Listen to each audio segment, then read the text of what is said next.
რა გინდა რომ იქ გააკეთო? ფოტოს არ ვიღებ. იმიტომ რომ არ მომწონს ჩემი თავი. შეგიძლია მოყვა? კი, როგორ არა, ღიად საუბრობ ამაზე ყოველთვის. იმდენად დიდი ხანი ვხარშავდი მე ამ შეურაცხყოფას. ან ვისი არ აღმოჩნდა ყველაფერი როგორც პირველი პრეცედენტი ვიყავი, ვინც ყოფაქცევის გამო აკადემიიდან გაუშვეს. ეგეთ მე მაგწნეხის გამო დაუშვი უდიდესი შეცდომა. არ მეგონა რომ მაგას იტყვის სხვათა შორის. ისეთი ჭრილობები მაქვს, რომელიც ვერაზრს ვერ შეხორცდება, ვერ გამთელდება და ყოველთვის მემახსოვრება და ყოველთვის მეტკინება. ავი გაიცანი კლუბში. ოჯახს ძალიან გაუჭირდა ჩემი ორსულობის მიღება. მით უმეტეს ფერატკანიანისგან. ისე ამბობ, გეგონება ყველა ძალიან ეს უნდა იყოს ჩემი ახალი პროფესია. როგორ უნდა მოვიმატო წონაში? წონაში მატების შემთხვევაში შანსი არ გაქვს მაგისი. სუსტად იქცეოდი? უკაცრავად ტრაკის გაქნებას რომ დავდებ. რაღაცა 100,000 ნახვები აქვს და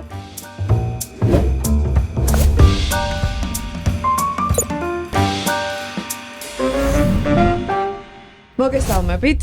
ძალიან დიდი მადლობა რომ ისევ დაბრუნდით კვანცას პოდკასტზე და დღეს მყავს ჩემთვის ძალიან სასურველი და თქვენთვისაც მეგონი ძალიან საყვარელი სტუმარი, ჩერი, ნინო ჩერქეზიშვილი, მივესალმოთ. ნინო, ძალიან დიდი მადლობა. ჩერი, ძალიან დიდი მადლობა. იმიტომ რომ ვიცი რომ სულ რამდენიმე დღით ხარ ჩამოსული და გიხელთე. და ძალიან მჭიდრო გრაფიკში მოვახერხეთ და შევხვდით და ამისთვის მადლობელი ვარ. პირიქით ძალიან დიდი მადლობა. იცი რა არის, კადრის მიღმაც ვამბობდი რომ მგონია რომ ძალიან კარგად გიცნობ.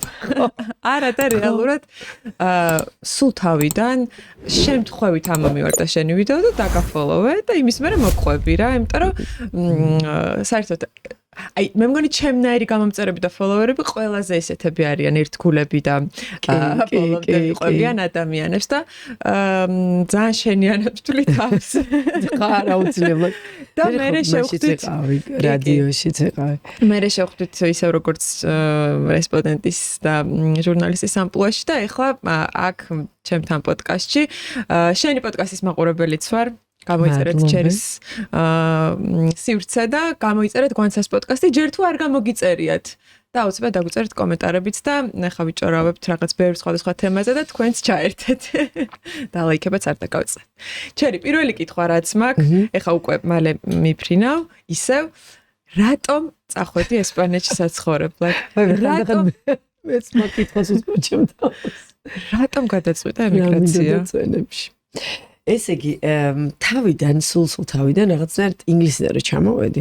ეს სულ აჩემებული მქონდა, რომ აი ქვეცნობიერად სადღაცას ეს ლაიტმოტივად სულ მისდევდა ჩემს გონებას ეს აზრი, რომ სადღაცას ისევ მინდა წასვლა ევროპის ქვეყნებში, ახლოს ესე ამერიკა მე არ შემიძლია, ეს ძალიან შორი არის. თან ინგლისში ნაცხოვრები ადამიანი შანსი არ არის ამერიკა არც გაივლებს თავში. ვაიმე, ძალიან სტერეოტიპულად ჩამოდიხარ ინგლისიდან ამერიკაზე. ესე იგი ის უფრო მაღალი რანგია, ინგლისი. რაღაცა ზემოდან უყურებენ ამერიკელებს და ისედაც, თვითონ წარმოდგენაც გიყალიბდება რაღაცა სტერეოტიპული და მე ძალიან მოვექეცი ამ სტერეოტიპების ქვეშ, იმიტომ რომ ძალიან მიყვარს ინგლისი, ძალიან მიყვარს ინგლისელები, ვგიჟდები გაურ აქცენტზე და საერთოდ ხალხზე, სასწავლი ხალხია. და ძალიან გზრდის ზოგადად ქვეყანა. და შესაბამისად იქიდან ჩამოვედი, სულ მინდოდა რაღაცა ის სადღაც ევროპაში წავსვლა, ოღონდ რა თქმა უნდა ყოველთვის ვფიქრობდი იმას, რომ რაღაცნაირად მინდოდა რომ ლეგალურად ყოფილიყო ყველაფერი, რომ მე ისე შეხება მქონოდა საქართველოსთან. დაბრუნება შეიძლება და როცა მოგინდებოდა. ხო, შეხება, აი სულ მუდმივი კავშირი რა. იქაც ინგლისშიც რო ვიყავი, სამთოში ერთხელ ჩამოდიოდი, იმიტომ რომ ბავშვი არ მყავდა დატოვებული მაშინ. და ეხლა მოკლედ აი ეს ხო იყო ეს აზრი. მე მყავს ეხლა ესპანურენოვანი მეუღლე, კუბელი არის. 14 წლის და მიუხედავად საქართველოს ცხოვრებისა ვერ ისწავლა ქართული. აი რა უცნაურია. აი როგორ ძალიან გაბრაზებული რა მაგაზე. რატომ ვერ ისწავლა? განვერ ისწავლა, არ ისწავლა. სანამ მე რო გავიცანი კიდე საერთოდ არ ლაპარაკობდა და აი ერთად რო გავიჩიტეთ, მე უკვე რაღაცა მასწავლებელთან ვაიძულე სიარული და ის არა მასწავლებელთან დადიოდა ის პერიოდი, კიდე რაღაცა ეს როგორც დანება ყველაფერი დავიწყდა. არა და ხო ძალიან ქართულენოვან გარემოში იყო. სულ მსმენია რომ მაგალითად ამერიკაში რო ჩადიან, იქ იმედად მხოლოდ ქართველებთან აქვს შეხება ამ ქართველ ემიგრანტებს, რომ არ ჭირდება დიდად და არც სწავლობენ ენას, მაგრამ აქ შანსი არ ქონდა ესპანურენოვანი საერთოდ არავინ არ იყო ხო ესპანურენოვანი გარემოში. აი როგორი როგორ ახერხე ახერხებს, ანუ ახერხებდა ყოველდღიურ კომუნიკაციას გარემოში. რაღაცას გააგებინებდა, თან მუშაობდა მანამდე ბარში. ახლა ბარში მოხიტო ჩამომისხი და ჯინტონიკი გამიკეთდა დანაჩანგალი, ეგ რესტორნის და ბარის ენა ქართული იცის.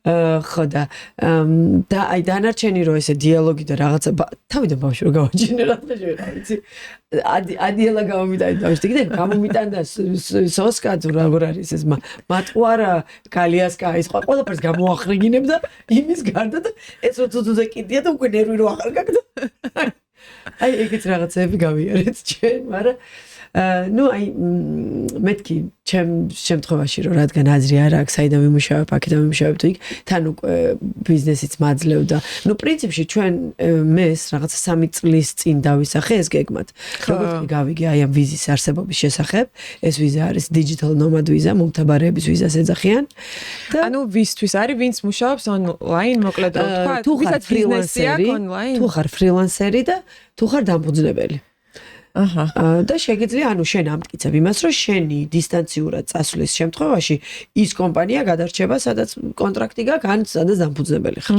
და იმუშავებ ანუ რაღაც მთელი წერილი გინდა ავტორიზაციის რომ შეგვიძლია ონლაინ იმუშავო და არსებობ ხო და ეს ძალიან ბევრი ევროპის ქვეყანაზე ჩვენც გვაქვს სხვა შორის რუსები რო არიან ჩამოსულები მაგვიზით არიან მაგვიზი როგორც გავარკვია მე მაგვიზით არიან ჩამოსულები კი ანუ ეს არის ერთ-ერთი ეკონომიკის გამაძლიერებელი მექანიზმი იმიტომ რომ არის მახე ჩვეულებრივი გავღატაკდი ჩავედი მართლა ანუ ისი არ აღმოჩნდა ყველაფერი როგორც ჩაგეგონა მოტივესი ვიზა წარმოიდგინეთ თუ პროსტა საბუთებს ამზადებ ერთი 3 თვე იმიტომ რომ მართლა გარდაცვლილი ბაბუჩების ფეხი ზომ არ მოთხოვეთ რომ და ყველაფერი მოითხოვეს აი ძალიან ბევრი დეტალები ჭირდება რა და ამ ყველაფერს რო ჩააბარებ 20 დღეში გაქვს ვიზა როცა აი ეხა იქრო არიან ქართველები და იქროში აქვთ საბუთებზე ხო რაღაც პერიოდს მერე წლობით გრძელდება ხო ზოგს წლობით გრძელდება кейსი ზოგი 6 თვე ელოდება ეს არის 20 დღიანი ვიზა უბრალოდ ერთადერთი ულტიმატუმი არის ის რომ შენი ბიზნესი ან შენი ფული სადაც არ უნდა შეულობდე ეგ უნდა დაადეკლარირო იმ ქვეყანაში რომელი ქვეყანაც ვიზას გაძლევს ანუ ესპანეთში უნდა დავადეკლარირო მე ქართული ფული და ნუ რეგისტრირდები ინდმეწარმე ჩვეულებრივი ინდმეწარმე ვარ და გაგაღატაკეს რატომ რომელიც საერთოდ არ უწყობს ხელს მცირე ბიზნესს და პატარა ბიზნესს აი საერთოდ პირიქით პრესავენ იმიტომ რომ უბრალოდ რო ინდმეწარმე ხარ ფიქსირებულ 300 ევროს იხდი თვეში და ამას პლუს შემოსავლის რომელიც აუცილებელია რომ დააფიქსირო ჩემ შემთხვევაში იმიტომ რომ 3 კაცი გადავედი და 3 კაცის მინიმუმი უნდა დაფიქსირდეს იქ შემოსავალი ამის 22%-ს და ნუ აი უბრალოდ აერში გადახდილი ხო და ღირს ფინანსურად ეს იცი ყველაფერი ჯერჯერობით ერთადერთი ღირსი იმ კუთხით რომ ნუ გიждები მატეოს სწავლაზე აი ისე მომწონს ფაღის სტრუქტურა როგორ უდგებიან ბავშვებს აქ ეხა ყოველ დღე ხან რომელი მასწავლებელს აგინებდა ხან ვინ გვიბარებდა ბავშვი ცემა ანუ ენერგია ქონდა ბავშვს და ბაღიდან რომ მოდიოდა კედლებზე დადიოდა იქიდან რომ მოდით გაზეთიშვილი არის ემუშავებიან რაღაც სასწაულად ემუშავებიან ბავშვებს რა რაღაც კვირეული აქვთ პოლიციის კვირეული სასტრაფოს კვირეული და აი რაღაც სასწაულად ემუშავებიან მოკლედ რა ვორქშოპები აქვს პატარ-პატარა ესე იგი ამ თვალსაზრისით უკვე გამართლებულია აი ერთადერთი ხო და მე მგონი რომ ყველაზე ძირითადი მომენტი არის რომ აი მატეოს ამბავი ჩემთვის არის ძალიან ისეთი მატეო რა ენაზე ლაპარაკობს მატეო აქ ალაპარაკდა ქართულად სხვა შორის ძალიან ადრე დაიწყო ლაპარაკი მე მეგონა რომ პედიატრს გვეუბნებოდა რომ დააგვიანოს თქვენ არ უნდა ინერვიულოთ იმიტომ რომ ხო თავიდან ჩვენ ესე გავყავით რომ ესპანური რო ცოდნოდა ავი სულ ესპანურად ელაპარაკებოდა მე სულ ქართულად მაგრამ ნუ ძიძა ქართველი იქ ოჯახში ფუსფუსა ბებიები ბაღი წლის და 5 თვიდან ბაღში შევაგდე და ალაპარაკდა ჩვეულებრივად ქართულად სადღაც 2 წლის უკვე გამართულად ლაპარაკობდა წლიდან დაიწყო რა და სრულად ეს ქართულად მეტყვა ესპანური ყველაფერი ესმოდა მაგრამ იქიდან გამომდინარე რომ კომფორტში იყო რომ ავის ამ დონის ქართული ესმოდა, ბავშვის დონის ქართული ესმოდა, ქართულად ელაპარაკებდა მამამის, ის უკან ესპანურად უბრუნებდა პასუხს. ერთადერთი კუბაზე რო წავიყვანეთ, იყო სადღაც 2 წლამდე, წლის 10 თვის, აი იქიდან რო ჩამოვედით, იქიდან ცოტა უკვე დაიწყო ესპანურად 1-2 სიტყვის დაბრუნება რა. აი როგორ გაუჭირდა ფსიქოლოგიურად, იმიტომ რომ ჩვენს გქონდა ოჯახში რაღაც დილემა რა, რომ აი საცხოვრებლად სხვაგან გადასვლის და მე ძალიან დის სტრესებში ვიყავი, რომ ბავშვი როგორ შეეგუება და აქ ბებიები და მეგობრები და კლასელები და ამ ყველაფერს როგორ შეელევა და ასე შემდეგ. ძალიან ვისტრესებოდი ამის გამო. გააჩნია მე მგონია, რომ ასაკს რა, რაც უფრო ადრე, უფრო მარტივია, იმიტომ რომ მიუხედავად ამისა, დღემდე ახსენებს თავის მეგობარ კოსტას მაგალითად, ბაღიდან მატებს ესე აქ ხომ რა, მოჩებებული ძმაკაც მეგობრები და დღემდე ახსენებს აი ამ თავის მეგობრებს.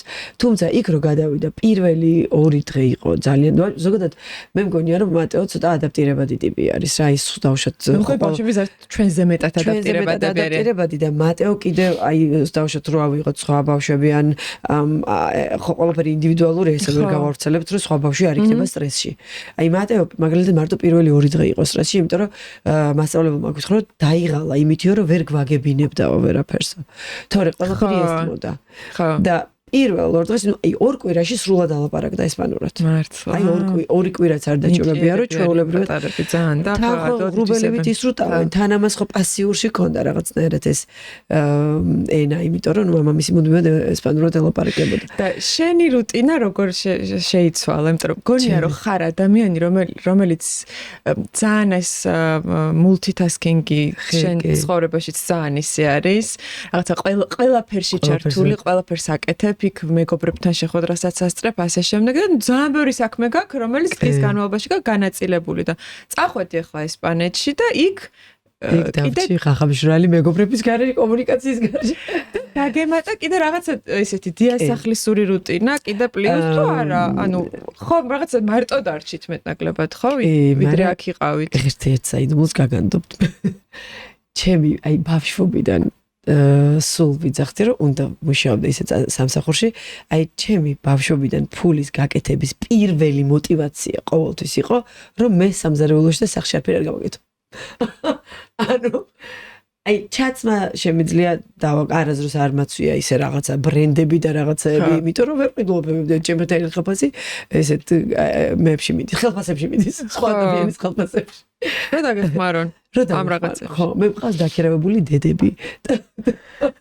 სადაც დედები ბებიები ძიძები მზარეულები ხო შესაბამისად ესპანეთშიც პირველად აქედან წამომყვა ერთი გალბატონი მაგრამ მე ნუ სამთოში დაბრუნდით ისე დაბრუნდა თავისად სახლს დაუბრუნდა იმიტომ რომ წამოვიდა რომ შვილი საფრანგეთში ყავდა და შვილი დაბრუნდა საქართველოში და მოკლედ ეს დაბრუნდა და იქ მეხმარება ერთი პუსპუსა უსაყვარლესი გოგონა ქართველია ქართველია კი და აი მაგ მიმართულებით უკვე აღარ მაგრამ თავიდან მიწევდა ეს ყველაფერი და აი ხო აი შენი არ არის რაღაც რო გიყურებ ხა როგორ მატრია იცი პირველმა 6 მათვე იმიტომ რომ თან ბოდიში რაღაცა საბუთები ეს როგორ ვიზა არის იცი აქ ხო იწებ ვიზას იღებ და მე რაღაცა პროცედურებს რო ჩადიხარ იქ ამთავრებ რაღაცა ბანკო ზეპირად ვიცი ეგ შენი იმიდან ბანკო პადრონამენტო ჩაწერა რაღაცა ეს ტარხეტა სანიტარია ანუ აი ამ ყველაფერს ჭირდება განცა აი საქართველოს მე ვლოცავ ხოლმე ეს ბიუროკრატია არა უდაოდ ეგ უდაოდ ჯერამდენი იუსტიცია შევალ იმდენი მინდა ხოლმე რომ აი ვემთხვიო რაღაცა მიწას კონცეფციის შემქმნელი დავლოცო ვინც მიიღო მონაწილეობა ეხაც ვინც აი სასწაული სივრცე აი სასწაული ეხა დღეს ვამბობდი რომ ესპანელს რო უთხრა მე რომ დღეს პასპორტი მჭირდება და დღეს გავაკეთე განაცხადი დღეს ავიღებ და არ დაიჭერებს პასპორტი დაერორებს იმიტომ რომ განაცხადს აკეთებ სხვაგან მიდიხარ იღე მაგრამ სანამ განაცხადს გაკეთებ სიტას აკეთებ ეს სიტა არის შეხვედრები ანუ უნდა ჩანიშნო უნდა დაბუქო ეს რომ შეაჭრა ეს რეგის ნომერი ავიღე და 5 წუთში შევედი არა ხო და აი ამ ყველაფრის დასრულება ჩვენ მოგვიწია იქ და ნაწილის რა და წარმოიდგინე ეს ჯერ შევედით აბსოლუტურად ცარიელ სახლში კედლებში იმიტომ რომ მე ესე მითხეს რომ კაი ვინა რომ იქირავო სრულად ცარიელი უნდა იყოს რა ანუ აი აბსოლუტურად არაფერი არ იდგა რა, წარმოიდგინეთ მარტო კედლები. და ნუ პირველი ორი თვე ცხოვრობდი IKEA-ში, პირველი თვე უბრალოდ, იმიტომ რომ რასაც მოიტანდი მე რა თქმა უნდა მოხდოდი ის გავიწყლებოდა რა ძალიან გინდოდა და მე ისე მეორე თვე წასვლა. მაგრამ პირველი ერთი თვე იყო IKEA. პლუს ამას ეს გადარბენა გადმორბენები, საბუთების დალაგება და საჭმლის გაკეთებაც ჩემი იყო. ნუ ძიძა წამომყვა აქედან რა, ანუ მატეოს ამბავში წამომყვა და შესაბამისად საჭმელი ჩემი იყო. ესე იგი 8 საათზე ხომთავრებდი ამ ყველაფერს. 8-ზე საჭმლის გაკეთებას ვიწყებდი, უნელესი ვარ სამზარეულოში. აი რამდენადაც სწრაფი ვარ გარეთ. იმდენად კუ ვარ სამზარეულოში. იდრ პრაქტიკა არა მაქვს რა, ჯერ ვლეწავ იქ დებჟებს რაღაცა. და ვამთავრებდი სადღაც 10 საათზე და 10 საათზე ვჭამდით წარმოიდგინე.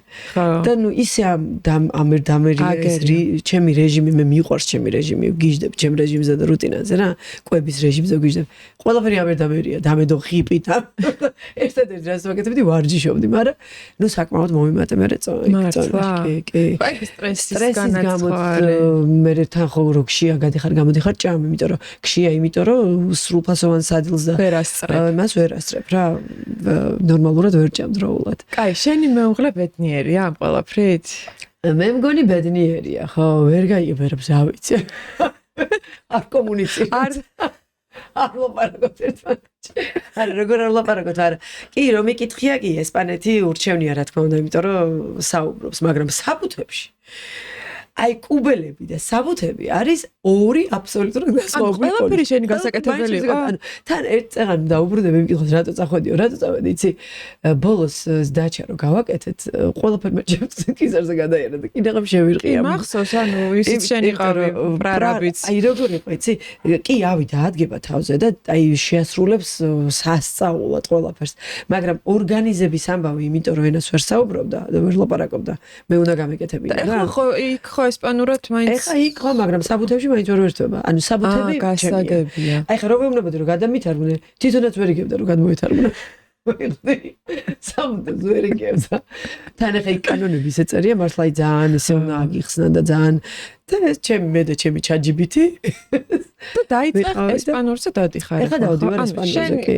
სწავლობ ეხა მის ენას. ეხა სწავლობ კვირაში 20 ჯერ დავდივარ ესპანურზე. რუტინა რო გითხრა რომ აი დრო მაქვს თქო რაღაცის, ყოველი წუთი და წამი გაწერილი მაქვს იქაც. იმიტომ რომ ევროპა უფრო რაღაცა სხვანაირი მასში ქსვავს რა.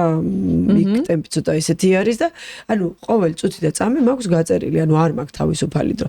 თუმცა მოვიწყინე იმ კუთხით რომ აი ჯერ ჩემს საქმეს ვერ ვაკეთებ. იქ მინდა რომ ჩემი საქმიანობით დავკავდე, უბრალოდ ენას იმდენად არავინ არ საუბრობს ინგლისურს. მართლა. არ ლაპარაკობს ინგლისურს, რომ იმინე ესპანური უნდა იცოდე. აი რა გინდა რომ იქ გააკეთო, იმიტომ რომ მე ვიცი რომ შენ სამ რაღაც ფანტასტიკურ აპლიკაციას და ამ სავარჯიშო პროგრამებს მართავ და იზრდება და ეხა უკვე ინგლისურად თარგმნით და ანუ რატომაც არა მე თუ ესპანური ისე ვისწავლე.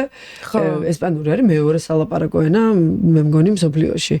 ხანუ გინდა რომ ესპანურენოვან აუდიტორიაზეც გაიტანო მთელი ლათინური ამერიკა და ესპანეთთან მოკლედ ძალიან ბევრი ადამიანი ლაპარაკობს ესპანურად და რატომაც არა მინდა რომ ძალიან გავიტანო და იქაც ეგ ბიზნესი განავითარო თუ ფიზიკურადაც გინდა იმუშაოს ადმე ფიზიკურად მინდა დავიწყო იმიტომ რომ მოვიწყინე რა მინდა ეს მე მიყვარს ან დარბაზში ან ვინმესთან იქ მე მოვხდი სხვათა შორის იქაური ქართველები მეუბნებიან მადრიდის ლალალენდში ვცხოვრობ შენ ძალიან კარგი ბაში მოვხდი ცენტრი არ არის მაგრამ ძალიან ისეთი პრესტიჟული უბანია და ძალიან სუფთა უბანია იმ კუთხით რომ აი შემოსული ემიგრაცია ძალიან ბევრი დიდი რაოდენობით არ არის რა მაქსიმუმ ფრანგები არიან, იმიტომ რომ ფრანგული ლიცეუმი გვაქვს ახლოს და უკრაინული საელჩო გვაქვს და ნუ აი დიპლომატები ცხოვრობენ ცოტა მოშორებით.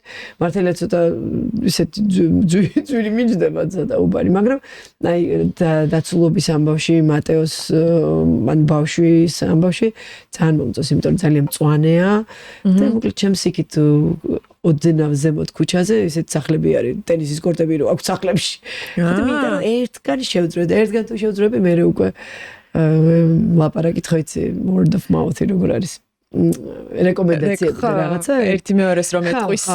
ანუ 3-დან 5 ადამიანამდე უკვე ფანტასტიკურად მეყოფა რომ მე ჩემს აი ეს მოთხოვნილება რომ სხეულთან ახლოს ვიყო დავიკმაყოფილო რა სხეული მაგრამ ევასება.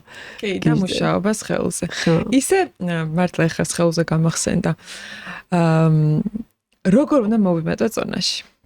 როგორ უნდა მოიმეტო წონაში და უყურე როცა აი რო განვასხვაოთ წონაში კლება და წონაში მატება.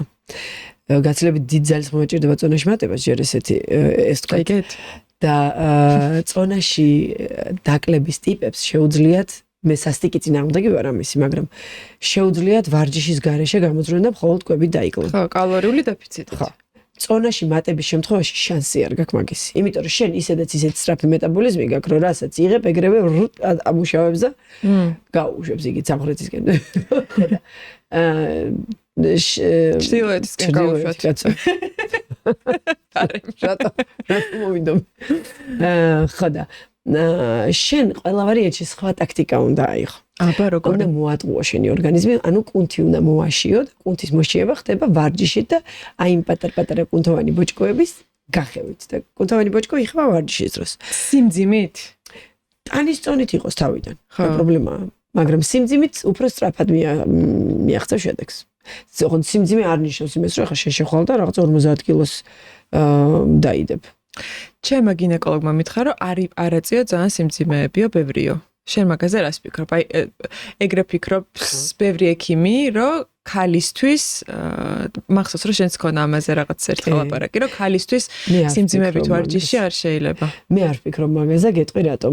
სავარაუდოდ ექიმები ყოველთვის თავს იზღვევენ ხოლმე, იმიტომ რომ ქალის შემთხვევაში ძალიან დიდ როლს თამაშობს მენჯის ფსკერის კუნთები, pelvic floor muscles, რასაც ეძახიან. და მენჯის ფსკერის კუნთი შენ თუ მწყობრში გაქვს და თუ ამუშავებ მას, ანუ კეგელის ვარჯიშები გაკეთებული გაქვს 35 წლის მერე, იდეაში ქალი წელიწადში ერთხელ მაინც აი ამ კურსს უნდა აკეთებდეს კეგელის ვარჯიშებს.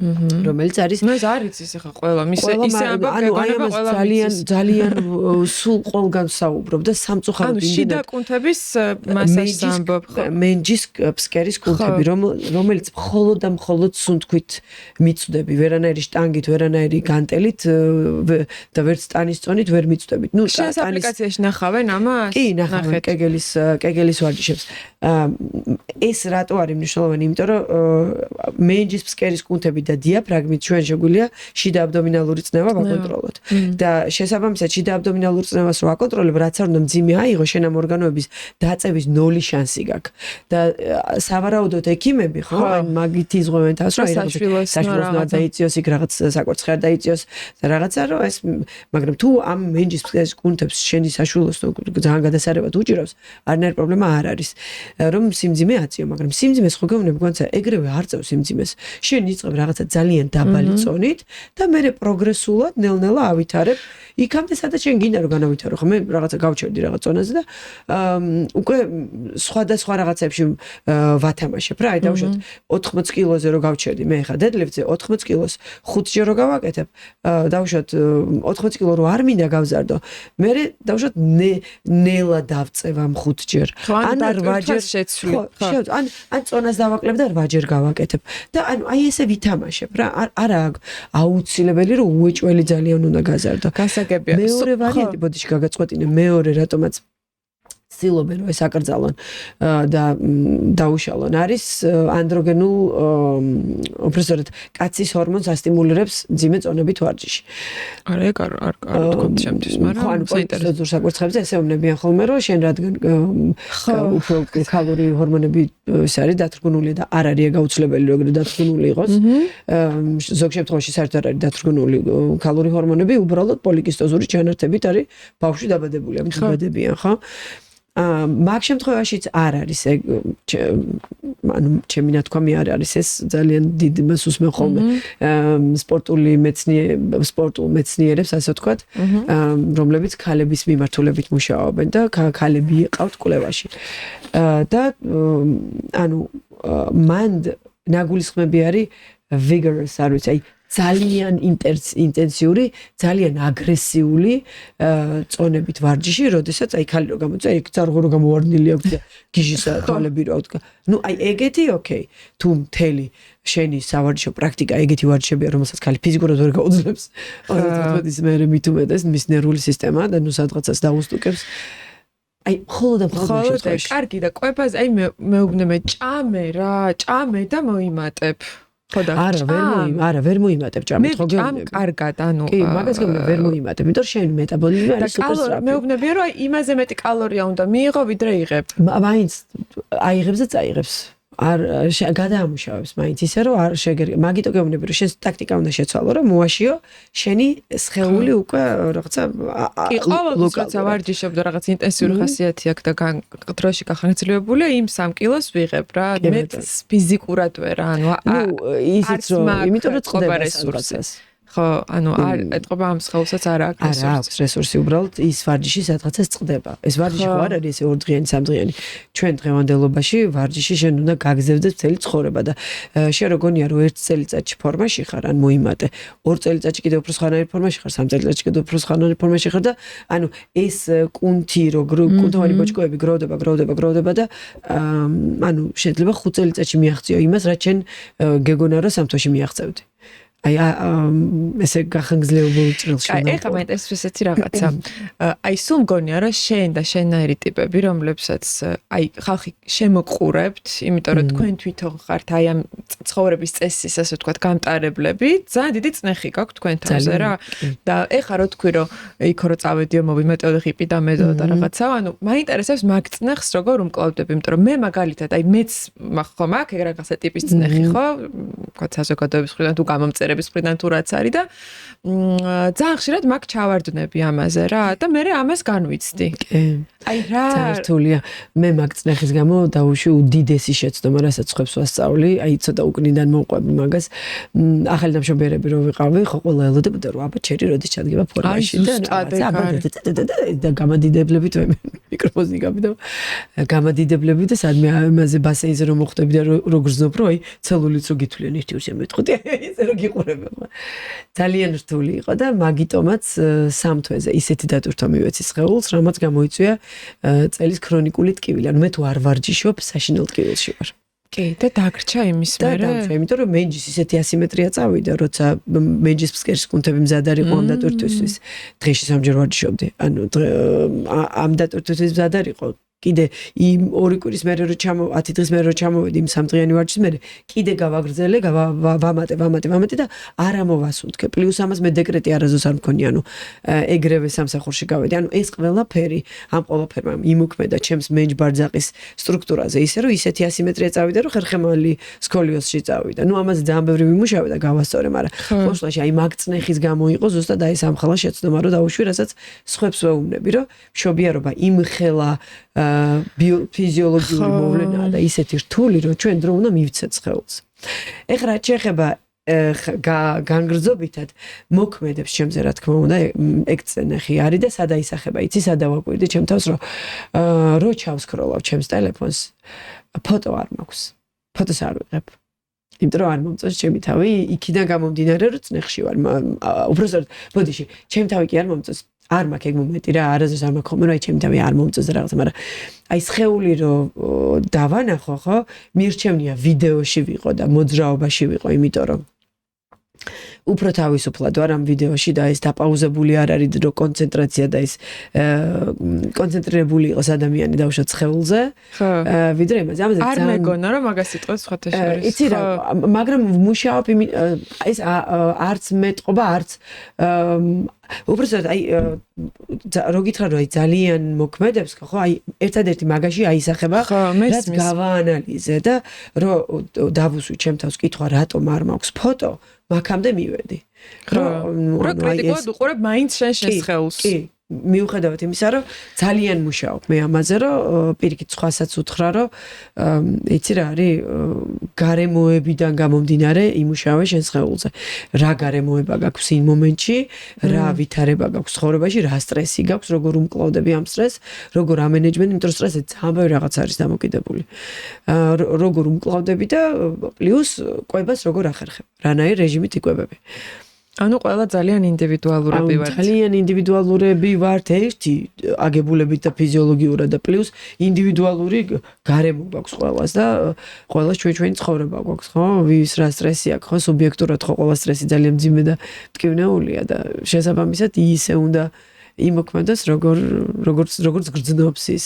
ჩერი, მოდი ახლა ცოტა უკან დავბრუნდეთ.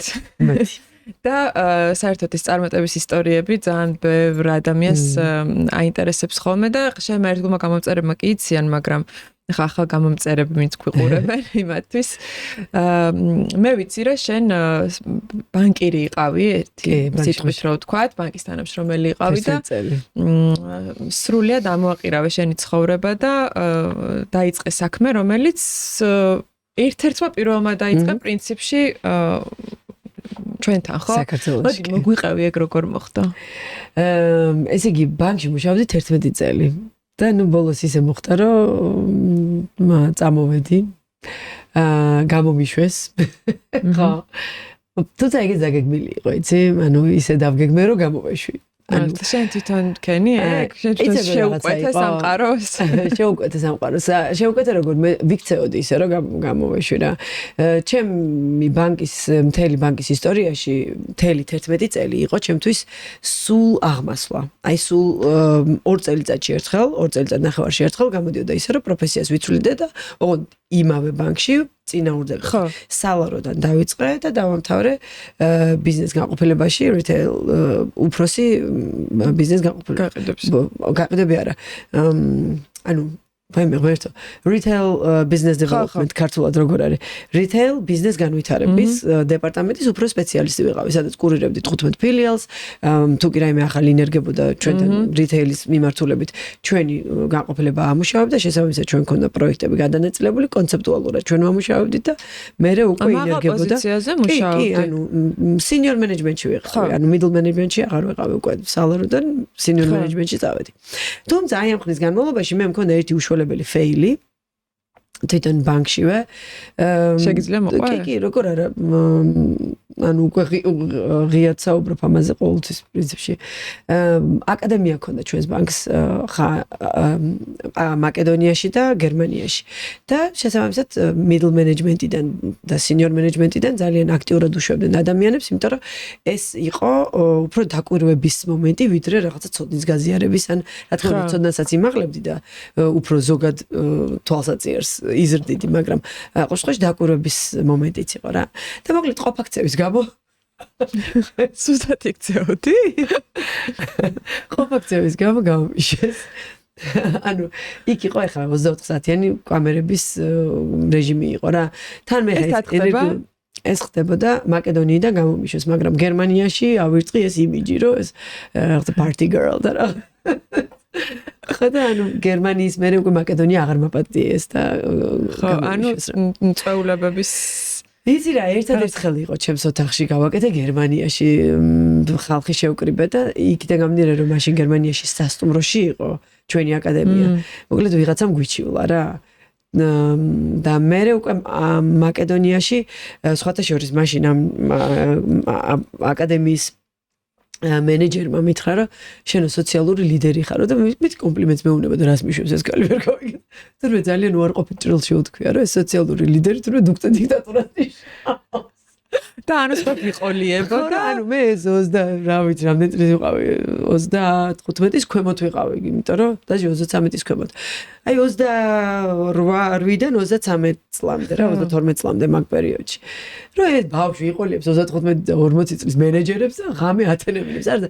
ან როგორი იყო ხოლმე იცი ხა თელი 6 საათამდე რო ლექციები გაქვს 6 საათის მერე ну ჯდებოდი იქ მე და ჩემი დაქალი ჯდებოდი და ეს ხალხი შემოიკრიბებოდა და ყველანი ვლაპარაკობდით ახლა რა ხო გავყრედი მაგრამ ნუ უბრალოდ მანდ იყო პასუხისმგებლობის ამბავი რომ შენ მეორე დღეს შეგიძლია იყო ჩვეულებრივად ჯიგრულა და ისინი ვერ არიან ხოცი ეს ენერგიულობს ხოჭერს მე არასდროს არ უჩიოდი რა შენ ქართულად მეორე დღეს ვიყავი მაგრამ ნუ რაღაც მომენტში ხარ ჩვენ ვქმნით მაინც ჩვენს იმიჯს რა ესე სხვას რო გადავაბრალო და რაღაცა კი თავიდან იმდენად პირადი იყო ჩემთვის პირადი შეურაცხყოფა იყო და იმდენად დიდი ხანი ვხარშავდი მე ამ შეურაცხყოფას რომ გამომიშვეს იქიდან თან პრეცედენტი რო დაეშვათ წარმოგიდგენთ შაბათს ფრენა გქონდა მთელი ქართველები ერთად მოვდიოდით შაბათს და ხუთ შაბათს გამომაფრინეს სასწრაფო პროცესით რომ აი გავუშვით აკადემიიდან და ნუ აი აქ პრეცედენტი შექმნილიყო და ანუ ყველა იცნობდა ანუ პროგრედიც ჰქონდა რა ვიცი 22 ქვეყანაში იყო წარმოდგენილი 22 ქვეყანაში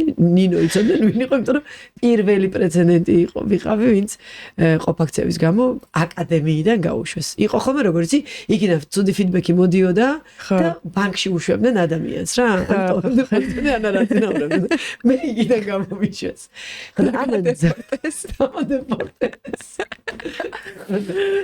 ამა ძალიან ამიცროა გული ბანკზე. ხო, იმ სისტემაზე. და მიუხედავად იმისა, რომ ამის მერე მე კიდე დავრჩი, დამტოვეს, ესეც პარადოქსი იყო, რომ დამტოვეს, იმიტომ რომ ეგეთი შემთხვევის შემდეგ ბანკში არ ტოვებენ. მაგრამ დამტოვეს, არ ვიცი, მე მგონი ეს ჩემთვის დაჟა იყო, რომ დამტოვეს რა. ხო, რომ უფრო რაღაც სინდისზე ხო, არ ვიცი, ხო, უბრალოდ აქ პრინციპში მაშინ რომ გავეშვი ალბათ კიდე უფრო მეტად დამარტყავდა მაგრამ ნუ რაღაცა სასწაული შეურაცხყოფა იყო წარმოიდგინე ხა შენ უწევ კურატორობას და მენეჯმენტს ისეთ ადამიანს რომელმაც იცის რომ შენ გამოგაგდეს იქიდან და ხა აი ნუ ფილიალმა როგორ უნდა მიიღოს ხო ეს შენი რაღაცნაირად ნუ ძალიან დიდი წნეხის ქვეშ და იმის ქვეშ ანუ აი სასწაული იყო ხა მას სიცილ ხარხარით კი უყვები მაგრამ ძალიან დამაგრია მაშინ რა და ეს ორი წელი დავრჩი ისე მოვიქეცი რომ მაინც გამიშვეს მე იმ აკადემიაში დავამთავრე ის აკადემია თან ვინც გამომიშვა ისიც გაუშვეს სამსახურში მოატრიალა იყო განგება ხო და ანუ მე უკვე მართლა ისე რაღაცა ხიცი იმას რომ დაბჭიჭკავ რომ всё წახვედი ჩამოხვედი და მე თან რაღაც განყოფილებაში უფროსი ჩემეცოლა და აი სრულად ავიცრუე გული დედლაინებს არ ვემთხოვდი არასდროს ანუ ისე ვაკეთებდი რომ მოკლედ გავეშვი რა და გავეშვი იმიტომ რომ კომპენსაცია მჭირდებოდა მე ანუ კომპენსაცია რომ როცა გიშვებენ კომპენსაციას გაწევა რაღაცა ის აგეღო დრო შენი თავისთვის ფინანსურად ეხლა ცოტა გამიგრძელდა მაგრამ მოკლედ მაგის მერე წავედი ინგლისში, ჩემმა ძმამ გამიწია რეკომენდაცია კომპანიაში, სადაც თვითონაც მუშაობდა, ეს იყო real estate უძრავი ქონების აგენტო, სტარტაპი იყო თითქმის და ძალიან ჭირდებოდათ ისეთი გამოცდილი კადრი თუნდაც გაყიდვებში, თუნდაც ფინანსებში, ნუ იაფად. ხო და მე რადგან საქართველოსზე მივიდიოდი, ოკეი ვიყავი მაგ ხელფასზე რა. ხო და მოკლედ აი ესე წავედი, ვიმუშავე 3 წელი უძრავ ქონებაში და მე იქ დავიწყე ვარჯიში ინგლისში ოღონდ ჩემთვის ვარჯიში დავიწყე. იქ გარემო იმოქმედა? გარემო იმოქმედა სასწაულად. ანუ აი რაღაცნაირად აქ არ იყო მაშინ ეგ დრო რომ რაღაცა ვიღაცისთვის მიგებაძა და ის შენც მოგდომებოდა და იქ გარემო იმოქმედა. მეორე რომ მაღაზიაში რომ შედიოდი მაღაზია ყველა სუპერმარკეტი კვებას გასწავლის წარმოიდგინე რომ იქ გიწერია რომ ეს არის შენი ერთ-ერთი ხუთთაგანი one of your fivers როგორ არის იცი ანუ ჩვენ ხო გვაქვს სამი მაკროელემენტი და ვიტამინები და მინერალები ანუ ეს არის ხუთი ის essential როგორ სიცოცხლისთვის მნიშვნელოვანი და ჯანმრთელობისთვის მნიშვნელოვანი ელემენტები რომელიც დღის განმავლობაში უნდა მივიღოთ ნივთიერებები და აი ამას შენ ყველა სუპერმარკეტი გასწავლის იყვებაზე აი ეს ჯანსაღია ის არის ანუ თვითონ კარნახობს რა და გარემო თვითონ კარნახობს ეს მე არ არსებობს დღის რომელ მონაკვეთში უნდა გახვიდე რომ ვიღაცა არ ჩაგირბინოს ყველა ვარჯიშობს აბსოლუტურად და ფიზიკური აქტივობა იყო ძალიან მაღალ დონეზე და იქ ისწავლე პროფესიონალურად ეს საქმე ჯერ დავიწყე ვარჯიში მე ინგლისი ბრექსიტი მოხდა გამოეყო ევროპაზე ჩემ კომპანიამ ვერ გაიარა ეს რაღაცნაირად აკრედიტაციასავით რა და ვიზას ვეღარ მაძლევდა რა და მეთქი ალბათ ეს ნიშანი რომ უნდა დაუბრუნდე საქართველოში. ან ხელი უნდა მოვაწერო მაშინდელ ბოიფრენდთან და ეგ ვიცოდი რომ ეს არ უნდა მომხდარიყო და ამიტომ დავბრუნდი საქართველოში. ხო ჯერ შინაგანად გული რო გიგრძნობს რომ ნუ არ არის შენი ადამიანი ვერ გაგრძელდება დიდი ხანი რა. და ეგრევე მალევე დაშორდა. არა რომ ჩამოვიდი დისტანციური ურთიერთობა გქონდა, მაგრამ მე როგორც კი ავი გააქტიურდა მე დავშევ. და ავი გაიცანი კლუბში. ავი გავიცანი კლუბში. Party girl დაბრუნდა საქართველოს მანამდე მე ხო სულ მიმოსვლა მქონდა ინგლისიდანაც და რამდენი ჩამოდიოდი 2 კვირა ვგულაობდი.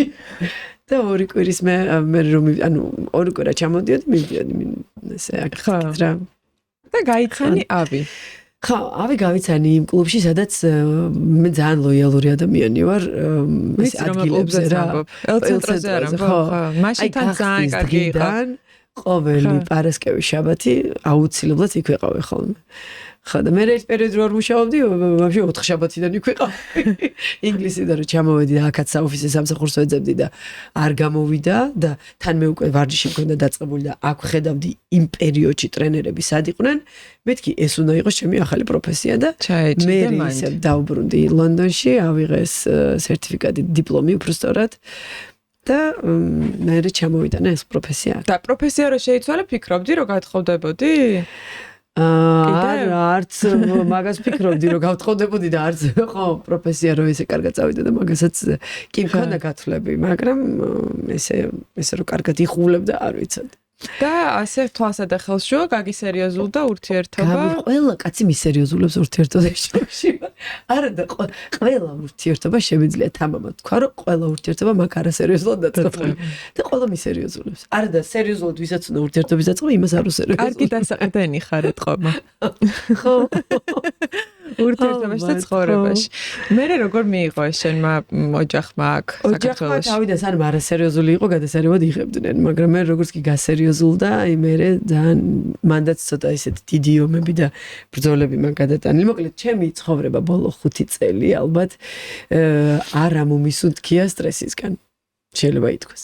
ღიმილით ვამბობ, მაგრამ ისეთი იარები და ისეთი ჭრილობები მაქვს, რომელიც ვერაზოს ვერ შეხორცდება. ვერ გამთელდება და ყოველთვის მემახსოვრება და ყოველთვის მეტკინება. იმიტომ რომ ოჯახს ძალიან გაუჭირდა ჩემი ორსულობის მიღება.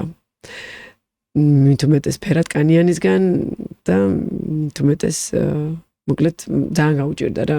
ძალიან ტრადიციული ოჯახი მყავდან მოვდივარ, მიუხედავად იმისა, რომ მთელი ცხოვრება იცოდნენ როგორი რევოლუციონერი ვიყავი, თვითონ ოჯახშიც ძალიან სულ კონდა ხო აი სულ დედაში იმას მეუბნებოდა რომ ყოველთვის მიდიხარ დინების საწინააღმდეგოდ ყოველთვის აი რატო იშარავ თავს მაგრამ ნუ აი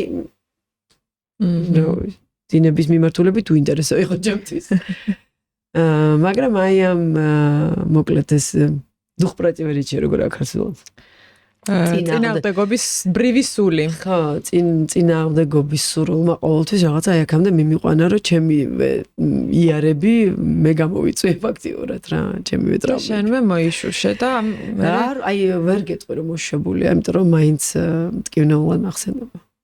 ხო, იმიტომ რომ სადღაც მოგისმინე, რომ რაღაც პერიოდი ურთიერთობაც გაწყვეტილი ქონდა შენშობ. ჯაჯანძებ შეგვარი გამედადა ჩემი. როგორ?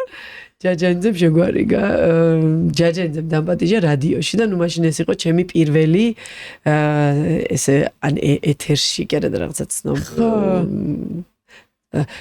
ანუ არა სოციმედიაზე გამოჩენა რა სოციმედია ეს არის და ტელევიზიას რა ქვია ტელევიზია რადიოს ხო მასმედია ხო პირველი ჩემი მასმედიაში გამოჩენა და ხო მაგიტო დამირეკა და სხვა შორის მეგონი იქიდანაც მიმართა აღარ მახსოვს ზუსტად ეს არ მაგრამ აი მაგ ფაქტის მერე მეორე დღესვე დამირეკა დედაჩემ ხო და რა იგზენი მაგ დროს ანუ ეგ მშობლის არ იგზენი კაი რაღაცა სხვა შორის იმიტომ რომ ნუ ეხა იმის გამო რომ გირეკას არ არის კაი საგზა მაგრამ ნუ ეხა იმიტომ რომ ეხა ნანოს დედაჩემიც ძალიან და ხვდები რომ თვითონაც ძალიან ნერვიულობს რა ყველანი ვიზრდებით რაღაც მომენტში მომენტი და იმ მომენტში მეც ძალიან მესმოდა იმიტომ რომ აი რო უყურებდი როგორი ტიპები არიან ხო აი რაღაცა დაითრგუნენ ნაცსავებშიც არ გადიოდნენ რომ რაღაცა მეტი კითხვები არ დაესოთ ხო რაღაც ნახი გარედან მოდის მაგ დროს ძირითადად იმიტომ რომ ჩემ შვილის უპირობეს სიყვარულია და ეგ ყოველთვის ეგრე მაშინაც ეგრე იყო და ეხაც ეგრე და ეგრე იქნება ყოველთვის და ხო ანუ აბსოლუტურად მესმოდა მაშინაც დეჩემის აქციელი რა მაგრამ ხო ნუ მტკივნეული არის და ეხლა რომ დაკარი ფეხი და ესე კიდე წახვედი რას ფიქრობს ხო, ძალიან განიცდის რა, ძალიან ეს არის აი დედაჩემისაც ხო აი როგორ მესმის, აი დედაჩემის იდეა ფიქსია, რომ ვიღაცაზე უნდა იზრუნოს, ეს ვიღაცა რა თქმა უნდა იყოს შვილი. პირველ რიგში. ხო, პირველ რიგში და თან მე რო ინგლისიდან ჩამოვედი, აი რაღაცა მომიკომფორტა რა, მეც ძალიან კომფორტულად ვიყავი.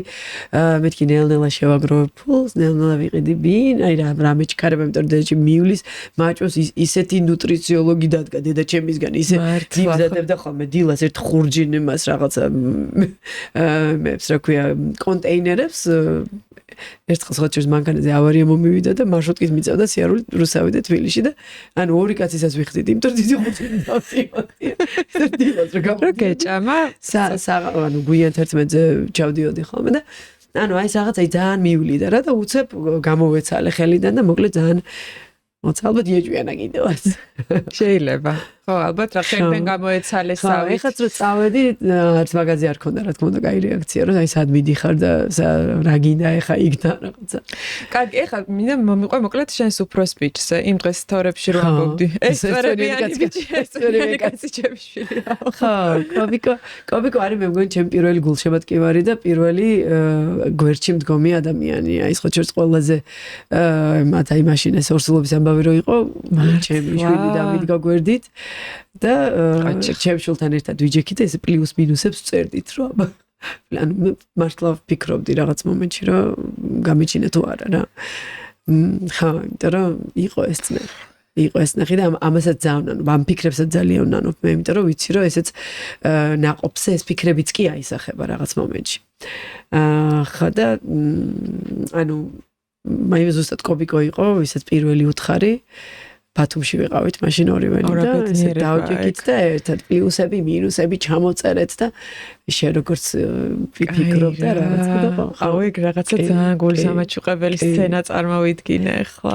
ჩემთვის იყო ეგ უშველებელი რაღაცა შვება რომ კობიკომ ესე მიიღო ეს ყველაფერი. და ძალიან დიდი мотиваცია იყო ალბათ რამაც გადაგალახი. გვერდში მედგა თუნდაც აი იქ რომ ყოფილი ბოიფრენდი მყავდა მე რაღაცა გაწყდა ეს ურთიერთობა მე ანუ კობიკო იყო ყოველთვის ჩემთვის ეს რაღაცნაირად დასაყრდენი გულშემატკივარი და გვერდში მდგომი ადამიანი და ჩემი და აუცილებლად თქვენ კიდე მინდა კითხო ახლა როგორ აგრძელებ შენს საქმიანობას ესე დისტანციურად ძალიან ხშირად ანუ ამბობ ხოლმე სტორებში რომ აი დიდი ხანი არ გამოვჩენილ რაღაც თითქოს აი იმ რეჟიმიდან ახლა იქ ხარ გადასაწყობი, ასე ვთქვათ, აი ამ შენს ძალიან გადასაწყობი. ბლოგერობის ამბავშიც რა.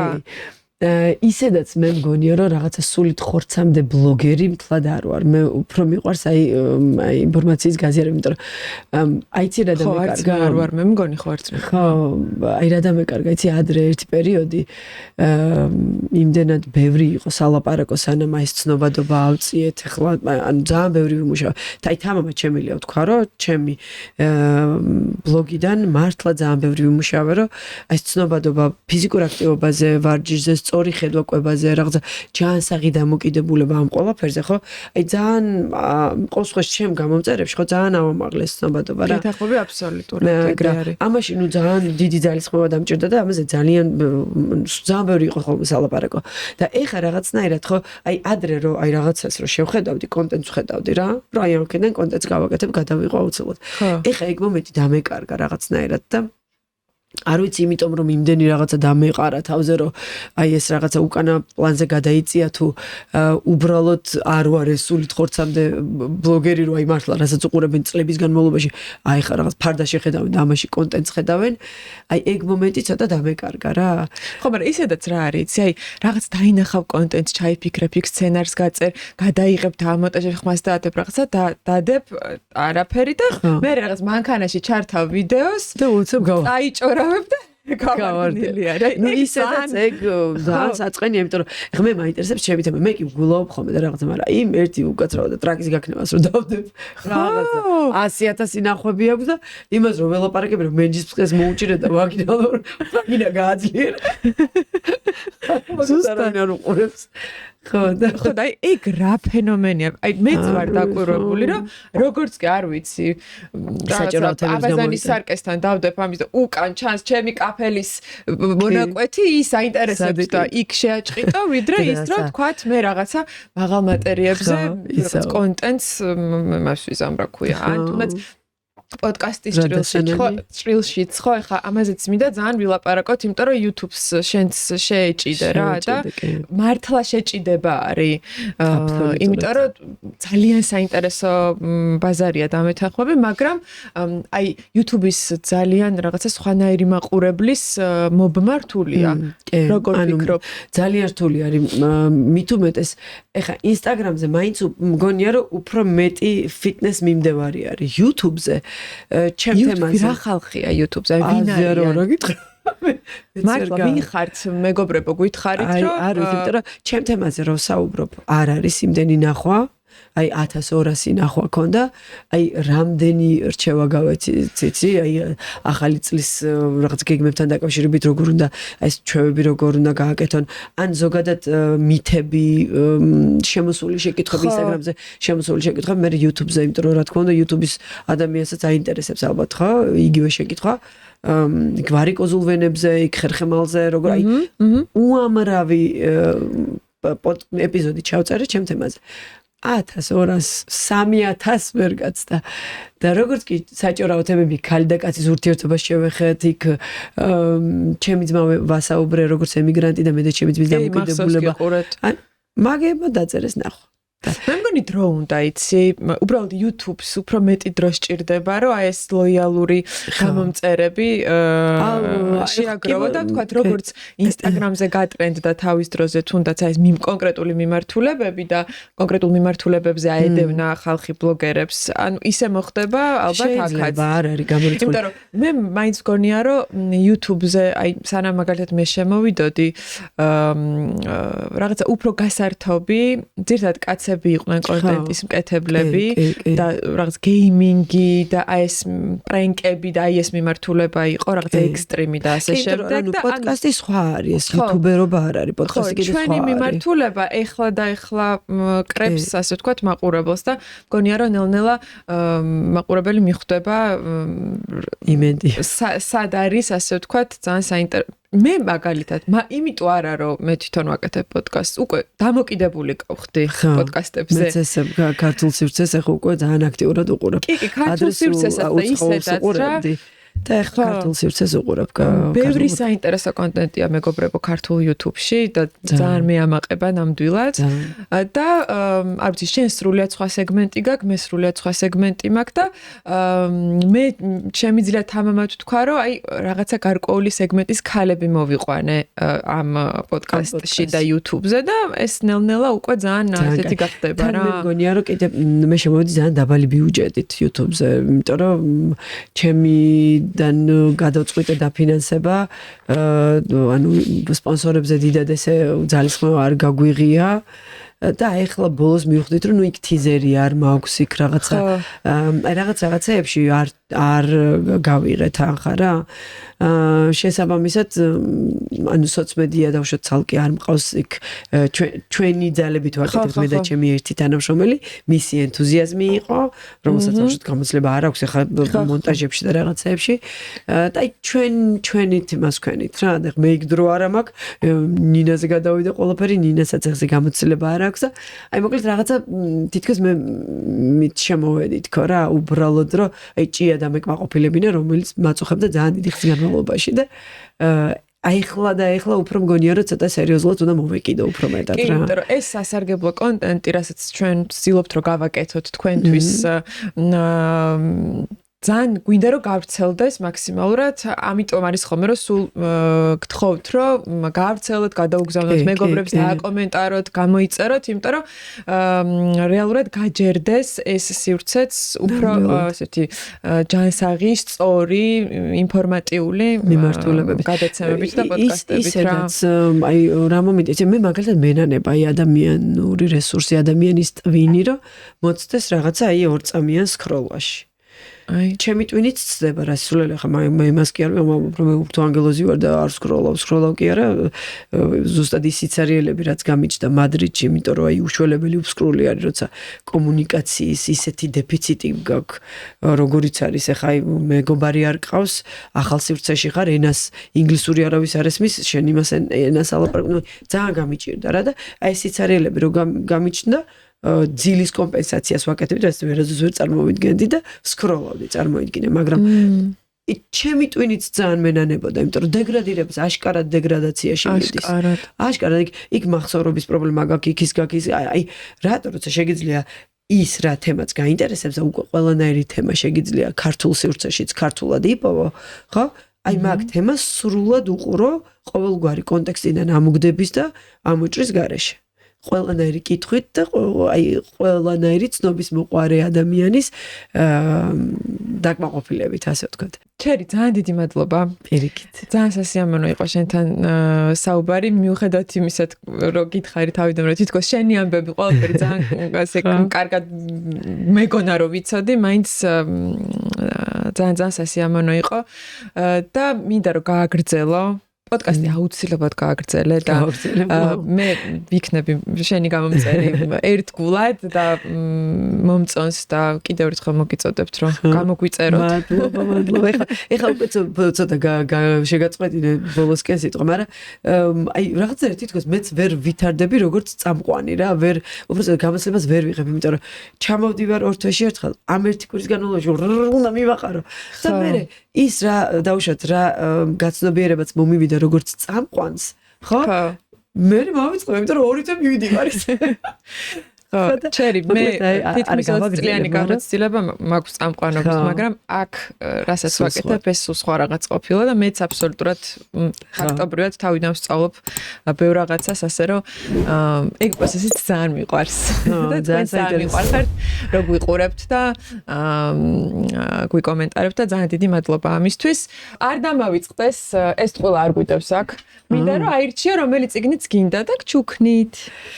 მე სხვათა შორის მოვკარი თვალი აი ამას ხანგრძლივი სიცოცხლე დღეს ზოგადად ახლა longevity და იმაზე ძალიან ბევრი პოდკასტები და შემჯდარი ვარ ეგეთ პოდკასტებზე და ესეც მომწონს, მაგრამ ამას ავიღე. ეგ წაიღე. ხანგრძლივი სიცოცხლე, დღესდღეობის მეცნიერება და ხელოვნება. ხო. ხო. ხოჭერს თემატურადაც და ისიც არ მაქვს ეგ წაკითხული და თან გუშინ ჩემი კოლეგა მეუბნებოდა რომ რაღაცა ამის ავტორიც რაღაცა ერთ-ერთ აფსტინის მასშია გახვეული სკანდალებში და თან მართლა.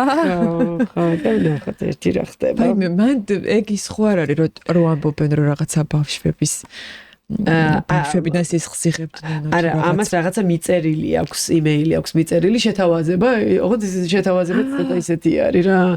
სკანდალური შეთავაზება არის ხა და მოკლედ ეხლა ხანს გაეხვა მოკლედ აი ამ სკანდალში. შეიძლება ეპშტეინის კუნძულზე აქ დაწერილი. კონდა ნახოთ აბა რას გულისხმობ. თუ გვირჩია აქ რაღაცა ბავშვის გული და რაღაცა. მადლობა ჩერი, ძალიან დიდი და აბა ბედნიერად. მადლობა და ძალიან დიდი მადლობა საჩუქრისთვის. მე დაგემშვიდობებით მომავალ ეპიზოდამდე და ჩერის ბედნიერად. კარგი.